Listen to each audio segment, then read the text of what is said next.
2200 किलोचे बंकर महाराष्ट्र सगळं उघड्या डोळ्यांनी बघतोय। नावालाही शिल्लक राहिले नाही। कोण कुठे आणि कसा वागतोय, सरकार अस्तित्वात आहेत की नाही अशा प्रकारची परिस्थिती आहे। आणि सरकार आणि मंत्रिमंडळ आहे की नाही, गृह खातं आहे की नाही, पोलीस आहेत की नाही, म्हणजे विचित्र महाराष्ट्राची परिस्थिती या सगळ्यामध्ये आपण बघतो।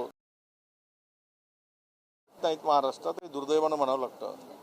ना महिला सुरक्षित आहेत, ना मुली सुरक्षित आहेत, ना बेरोजगार सुरक्षित आहे, ना शेतकरी आहे, कोणी नाही। सगळं वाऱ्यावर सोडून महाराष्ट्रामध्ये जनतेला, लोकांना वाऱ्यावर सोडून महाराष्ट्राची लूट करणं एकमेव उद्देशाने सरकार काम करत आहे। याच्या पलीकडे या सरकारकडे दुसरा अजेंडाच नाही असं दुर्दैवानं म्हणावं लागेल। सर, दुसरीकडे नाशिकमध्ये कॅप्टन अशोक खरात नामक व्यक्तीला अटक केलेली आहे। अटक केल्यानंतर त्याच्या पेंड्राईव्हमधून बरेच सारे व्हिडिओ मिळाले। तो राजकीय नेत्यांचं भविष्य बघायचा, ज्योतिषवाणी करायचा आणि बरेच राजकीय नेते त्याच्या संपर्कात असल्याची माहिती देखील समोर आली। हा कॅप्टन खरातची आता वरात निघालेली आहे। हा 56 व्हिडिओ त्या ठिकाणी भेटलेत। आजकाल 56 म्हटलं की जरा माणसाला भीती वाटते। मग ते 56 इंचची छाती वगैरे वगैरे आपण सगळं बघतो ना, तर ते 56 व्हिडिओ ते मिळालेत। आणि दुर्दैवानं की सुदैव म्हणावा, काय बोलावं, महिला आयोगाच्या अध्यक्षा अशा भोंदूबाबांचे पाय धरून, पाय चेपून, पाय धुताना आम्हाला सगळे दिसत आहेत। म्हणजे या महिलांना काय न्याय देऊ शकतील? ज्यांची श्रद्धा ज्यांना अंधश्रद्धेवर विश्वास आहे, भविष्यावर विश्वास आहे, भविष्यवाणीवर आहे, एस्ट्रॉलॉजरवर आहे, अशा त्या ठिकाणी खुर्चीवर बसलेल्या आमच्या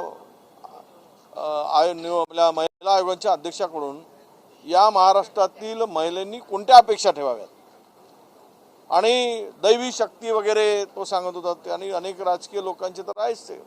आता ते व्हिडिओमध्ये महिलांचं शोषण झाल्याची सुद्धा माहिती आम्हाला मिळते। आणि असे भोंदूगिरी करणारे देशभरामध्ये आता खूप सुळसुळाट आलेला आहे।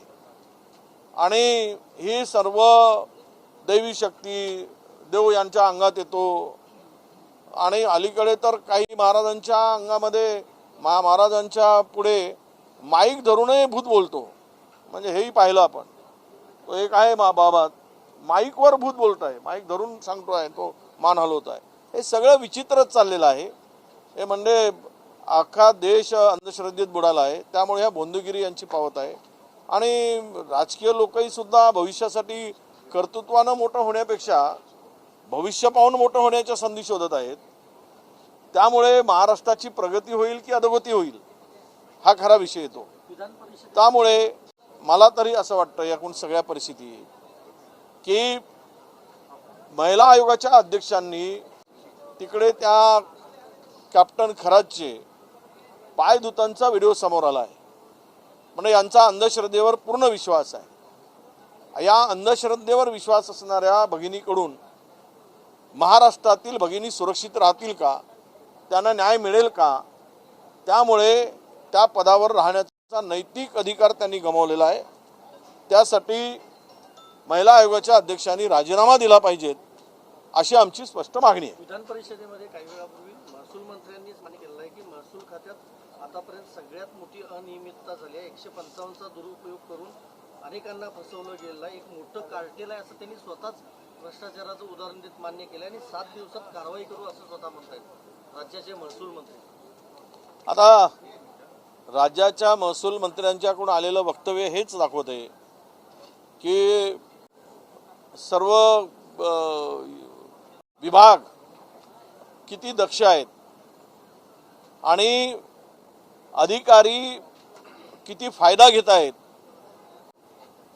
लुटारू, बिल्डर, डेव्हलपर, लँड माफिया हे कशा पद्धतीनं महाराष्ट्रातील जनतेला लुटत आहेत किंवा महाराष्ट्राला लुटत आहेत हे सगळं आता सिद्धच झालेलं आहे। त्यामुळं बावनकुळेजींचं वक्तव्य हेच सांगताय की हे खात्यामध्ये जो काही आता दुरुपयोग चाललाय किंवा कलमाचा दुरुपयोग म्हणण्यापेक्षा सर्व अधिकारी त्या पदाचा दुरुपयोग करतायत। त्या खुर्चीवर बसून त्यांना धाकच कुणाचा राहिला नाही. कारण सत्ताधारी मंत्री आणि आमदार हे जर त्या अधिकाऱ्याकडून उलटसुलट कामं करून घेत असतील, चुकीचं करून घेत असतील, त्यांच्याकडून वाटेल त्या पद्धतीनं कायद्याचा तोडमोड करून कामं करून घेत असतील, तर ते कुणाला धाक देणार? ते कसे धाक ठेवू शकणार? त्यामुळं तुमचे 4 कामं करायचे आहेत असं ठरवून अधिकाऱ्यांनी स्वतःचे 10 कामं करून प्रचंड माया गोळा करायचं काम सुरू केलं आहे.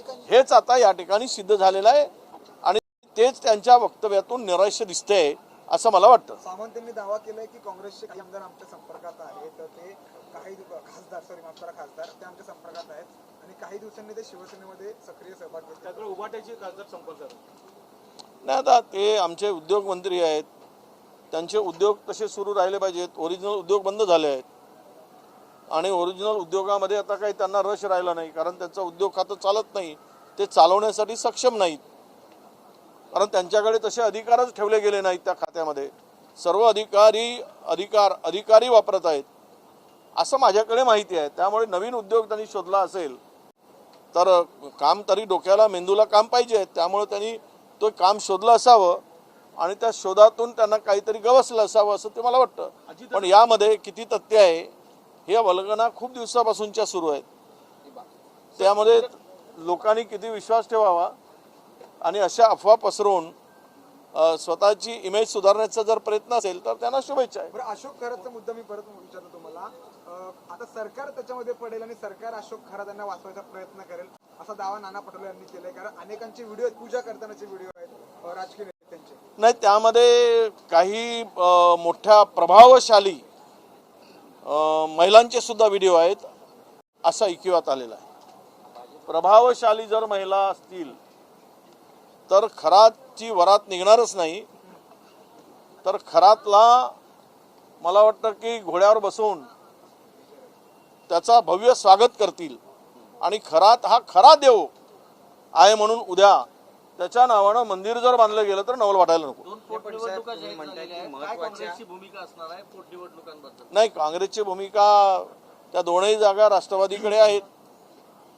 आता राष्ट्रवादींची काय भूमिका आहे, कारण पवारांच्या घरामध्ये यापूर्वी सुद्धा 2-2 निवडणुका झाल्या आहेत. पवार वर्सेस पवार झाले नाहीत काय अशातला भाग नाही आहे. आणि त्यामुळं ज्यावेळेस आता विलिनीकरणाचा विषय होता त्यावेळेस काय महाविकास आघाडीला विचारून तो विलिनीकरणाच्या संदर्भात काही भूमिका घेतली असं आम्हाला माहीत नाही किंवा आमच्याशी काही चर्चा येत नाही. पण आता ज्या काही निवडणुका होत आहेत त्यामध्ये जर त्यांची भूमिका पक्षाची, तर काल मी सुप्रियाताई सुळेंचं भाषण आपलं वक्तव्य ऐकलं. आम्ही सुनेत्रा वहिनींच्या विरुद्ध कसा उमेदवार देणार असं ते म्हणाले. मग पवार साहेबांच्या वेळेस त्यांना ते सुचलं नाही का दुसऱ्या पवारांना? त्यामुळे ह्यामध्ये त्यांची भूमिका ही आम्हाला महाविकास आघाडी म्हणून मान्य नाहीच असं आमचं स्पष्ट मत आहे. आणि त्यामुळं सोमवारी आम्ही बैठक होईल त्यावेळेस आम्ही काय बोलू. परंतु जर तिथे राष्ट्रवादी पक्ष लढण्यास तयार नसेल तर काँग्रेसला त्या ठिकाणी उमेदवार उतरवण्याबाबत विचार करावा लागेल. ती चर्चा आम्ही करू. सर, खरात बद्दल पुन्हा एकदा विचारतो. तुम्ही म्हटलं प्रभावशाली महिलांचे व्हिडिओ आहेत, त्यामुळे त्याच्या सुद्धा जीवाला धोका आहे असं म्हणावं का? कुणाच्या? खरातच्या. असा हे राज्यामध्ये ज्यांना ज्यांना भीती वाटते, ज्यांच्याकडून भीती वाटते त्याला संपवण्याचंच काम आतापर्यंत झालेलं आहे. त्यामुळं खरात हा जिवंत राहायला पाहिजेत, यासाठी त्याला Z+ सुरक्षा दिली पाहिजेत असं आमचं म्हणणं आहे. सर, अधिवेशन आधी संपण्याच्या उंबरठ्यावर आलेलं आहे, पण विरोधी पक्षनेता अजूनही निवड झाली नाही. कधीपर्यंत ही निवड होणार नाही? ते आता जर खरात आतमध्ये गेले नसते तर आम्ही खरातलाच विचारलं असतं की नाहीतर यांना पाठवलं असतं की तुम्ही जरा विचारून या मुहूर्त कोणता काढाय. कमाल आहे. आता विरोधी पक्षनेता द्यायची त्यांची नियतच नाही, त्यांची इच्छाच नाही. ते घाबरत आहेत. त्या बाकावर ते पद रिक्त ठेवून मन वाटेल त्या पद्धतीनं महाराष्ट्रामध्ये कारभार करायचा आहे. त्यांना अंकुशच नको आहे, त्यांना सूट हवी आहे, खुली सूट. काय करतील ते करू देत आम्हाला. आमच्यावर कोणाची बंधनच नको. आम्हाला कोणाला बोलण्याचा किंवा आम्हाला चेक देण्याचं कोणाची हिंमतच नको. त्या ठिकाणी ते माणूस, तो व्यक्ती किंवा ते पदच नको. अशी भूमिका जर असेल तर मला वाटतं की सरकारच्या प्रत्येक मंत्र्याच्या अंगणामध्ये एक बेशरमाचं झाड लावलं पाहिजे. आणि त्या बेशरमाचं झाड येते आमच्याकडे विदर्भी. ते झाडाचं नावच आहे बेशरम. त्या झाडाला पाणी देऊन रोज त्यांचं दर्शन, बेशरमाच्या झाडाचं दर्शन सरकारला घ्यायला लावलं पाहिजे. म्हणजे सद्बुद्धी मिळेल. सर, अजित पवारांच्या बाबतीत जय पवारकडे काही सबूत आहेत असं रोहित पवार यांनी दावा केलेला आहे. लवकरच पत्रकार परिषद घेऊन खुलासा करू. आनंद आहे. ही सत्यता पुढे आली पाहिजे. अजितदादांच्या मृत्यूच्या संदर्भात जी काही आता चर्चा, त्यातून काही गोष्टी घडत आहेत, पुढे येत आहेत. तर ब्लॅक बॉक्सच्या संदर्भातही ते जाळालं म्हणून होतं, ते सुरक्षित आहे म्हणतात, त्याच्या शिक्षेच्या खाली म्हणतात. या अनेक गोष्टी कारणीभूत आहेत. परवा जयंत पाटलांचं सूचक वक्तव्य होतं. विलिनीकरणाची चर्चा झाली आणि दादांचा विमान क्रॅश झाला. तर अशा अनेक शंकांना वाव आहे. काही लोकांना भीती वाटत होती, हे अशी चर्चा आहे. त्यामुळे आम्हाला त्यांच्या पक्षाच्या संदर्भात बोलायची गरज नाही. पण राज्याचे उपमुख्यमंत्र्यांचा विमान क्रॅश होतो, त्यामुळं सत्यता पुढे आली पाहिजेत. आणि त्यासाठी जर आमची गरज असेल तर तिथे आम्ही त्यांना मदत करू. चर्चेमध्ये असं पण होत आहे की सर एका मोठ्या नेत्यांचं नाव पुढे येत आहे. तर मोठ्या नेत्यांचं नाव ते म्हणतात की आम्ही औषधीच्या माध्यमातून दोन वेळेस प्रश्न विचारले, पण मंत्र्यांकडनं दोन अधिवेशन झालं तर उत्तर येत नाही.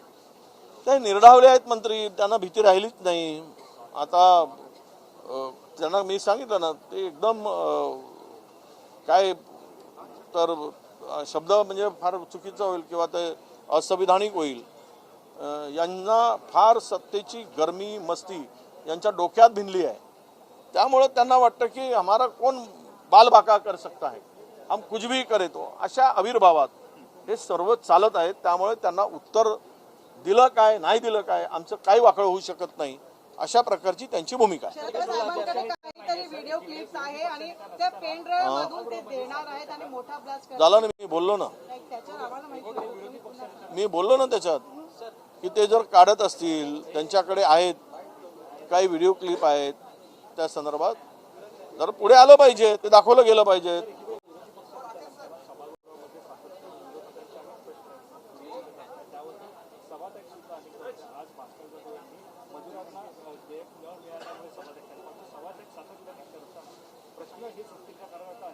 असा आहे सरकारचा निषेध. आता आम्ही संख्येने कमी आहोत. सभागृह बंद पाडू शकण्याची, बंद पाडावं कोणाचीच इच्छा नसते. प्रश्न सुटावे, पण प्रश्न सोडवत असताना प्रश्न मांडल्यावर त्याची उत्तरं जर समर्पक येत नसतील, समाधानकारक उत्तर जनतेला मिळत नसेल, आम्हाला मिळण्यापेक्षा जनतेला, तर मग काय करणार. शेवट या सरकारचा निषेध करणं आणि सरकारचा निषेध करून बाहेर पडणं, सभात्याग करणं, हा एक तो निषेधाचाच भाग आहे आणि सरकारच्या नामुष्कीचा सुद्धा भाग आहे असं मी म्हणतो.